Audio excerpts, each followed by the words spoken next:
So, a year ago, I was feeling pretty terrible. So I chopped off all my hair, started binding my chest with 2 sports bras, and remade my online life under a new, very definitely male name, Alexander. I took to anxiously pacing the divide between the men and women sections, waiting until the coast was clear so I could secretly browse the men's button-downs.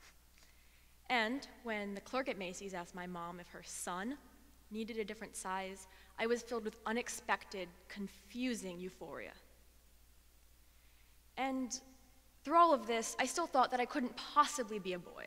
After all, I liked flowers.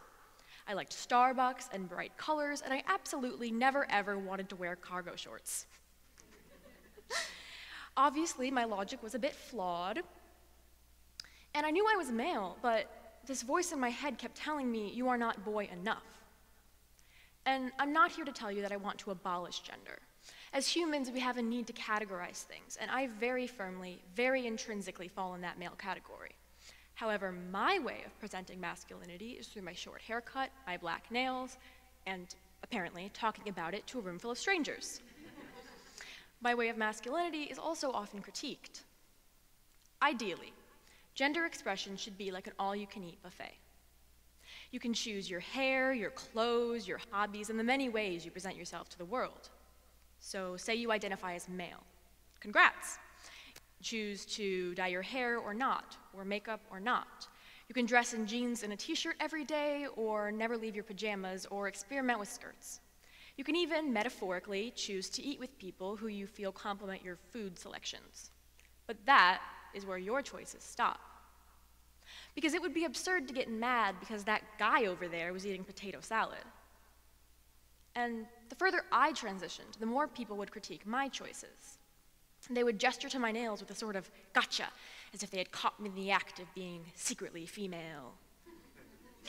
They would exert their expertise by telling me that if I were really a boy, I would not be wearing earrings. And I mean, okay, I get the confusion. People take one look at this and think lesbian meets Brooks Brothers. And it can be hard to keep up with the seemingly never-ending acronym of identities, and people are telling you what words to use and you don't like it. But we know what a world with extremely rigid, binary gender roles looks like. It's a world where, according to the Trevor Project, the average lifespan of a black trans woman is 35. Where 1/3 of trans youth will attempt suicide by age 25, and where our leaders are currently threatening to make legislation defining me and people like me out of existence. Despite our progress, it is a world that we still live in. While I was writing this talk, I found myself trying to create rules and guidelines for people about gender, and that is exactly what my talk is against. That is how easy it is to try to impose your opinion onto other people. And so the lesson here is, let them eat the potato salad.